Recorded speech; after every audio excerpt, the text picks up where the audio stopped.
excited to be here and talk to you about this movie, Hey, Michael. thank you for being here. Yeah, so this is a relationship movie. Very much so. Yeah. With all the gore and all the fun and all the rest of it, at its heart, it feels like this is talking about what it is to be in a relationship and how you navigate that. Yeah. And I'm curious to hear you talk a little bit about that topic and specifically where the movie leaves us and what that says about what relationships can be or should be. Well, I mean, this whole thing came from the fact that I've been with my partner for over 16 years. I've never been an adult without her in my life. And we've become sort of so intertwined. We have the same friends, we breathe the same air. Like, I don't really know where I end and she begins. And I was kind of like, oh, that could be a horror movie.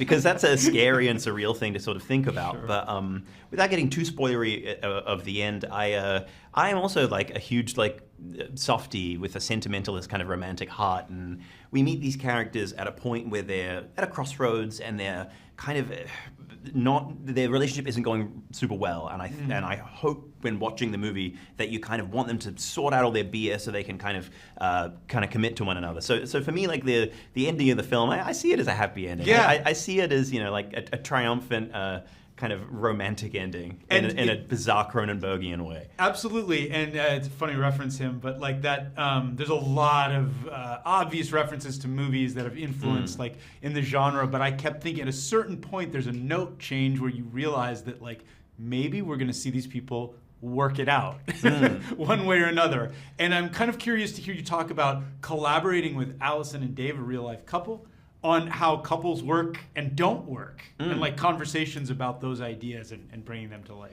Well, working with Dave and Alison, who are obviously married in real life, was it just adds like this meta element to the film. It also adds this like emotional authenticity to their performances and to the things that we were making them do in this film. They go extremely intimate, both emotionally and physically, and so to have people that were comfortable being around each other was just like a huge boon for that.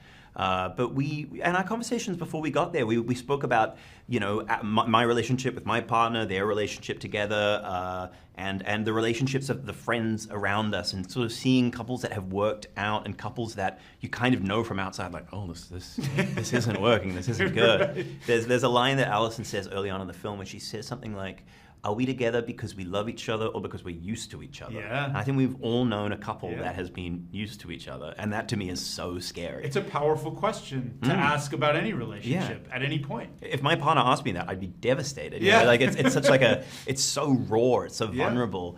And but I do think there are people that have been in relationships for so long and they feel so comfortable that even if the kind of love is gone, the idea of splitting from that person that you've become so enmeshed with is akin to physically tearing yourself apart from a part of your body. And similar horror of being joined, right? Absolutely. There's something terrifying about that too. 100%. Right. Like anything involving bodies, I just think is so scary and weird, and losing your bodily autonomy is something that's so real because we will all lose our bodily autonomy probably. It's true. Yeah. As we age and grow decrepit, I'm on the fast track. Yes, we all are. I'm curious. Also, we were talking a little bit about meaning and subtext, but influence stylistically. Cronenberg you mentioned. Are there some other things, films in your life, filmmakers that really drove the ship for you in terms of like the way you want to approach a look, the way you want the movie to feel? Some of the horror of this happens in the light of day, which is interesting. Yeah. I mean, I was really driven, obviously, by Cronenberg, by John Carpenter, as one of my absolute all-time idols, and I wanted the film to be. I wanted it to have a sort of like cinematic, filmic, colorful look. Because I feel like you look back at like films from the 70s and they just had this kind of rich color palette to them. And then there was something in kind of the 2000s where I think horror filmmakers started to be like, it's scary, so we need to desaturate everything and make everything gray. Yeah. And speaking with the cinematographer and our colorist, CJ Dobson, just being like add the grain, like max out the reds, let's make this, crunchy and really stylized like that. But in terms of like other filmmaking inspirations, a lot of the camera sort of movements I was really inspired by M. Night Shyamalan. Like the way he moves his camera in Unbreakable and Signs is just like unparalleled to me. And so even though it's a film that is a horror film and it's scary and it's tense, I was sort of drawing from people like Shyamalan and Spielberg to some degree, which just like feels like crazy to even mention, but it's of just wanting the kind of camera movements to be like fun and expressive.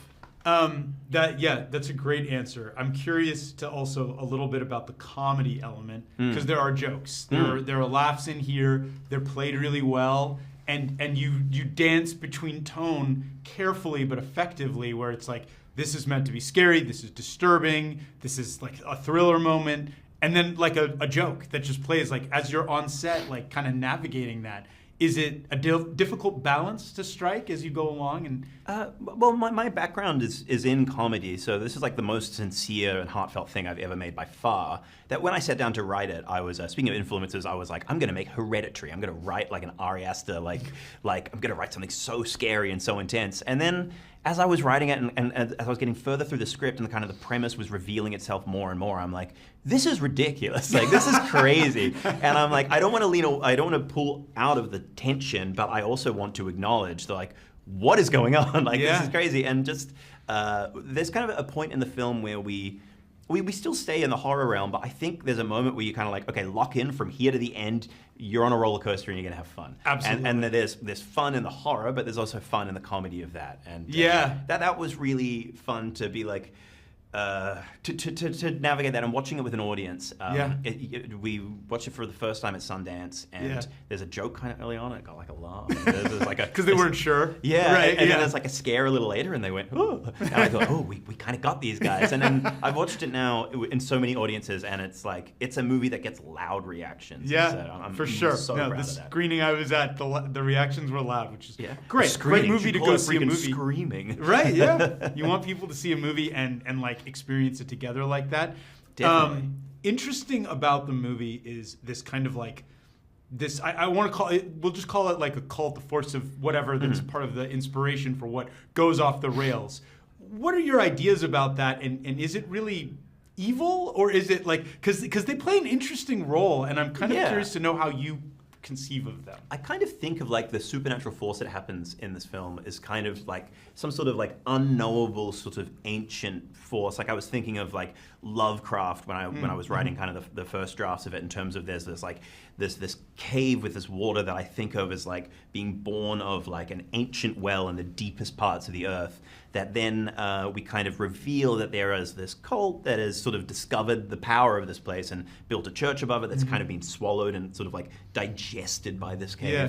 And I don't think they are evil. They're just kind of like a weird like love cult. You know? Kind of like looking into cults. And I mean, Heaven's Gate probably was evil, but just like there's something so dorky about Heaven's Gate. I don't want to talk about Heaven's Gate now, but like because it's like a cult from like the 90s, and so they like wore like sneakers and like little tracksuits. And when we kind of see things from the cults from the kind of history, I was like, this should just feel like a wedding video. This should just be like a daggy kind of, that's an Australian term, a dorky kind of 90s wedding video from just like some weird uncles you've got. Yeah. Well, I got to wrap, but I really appreciate your time. Hey, my and pleasure. love the film. So hey, thank you so much. Really nice to meet you.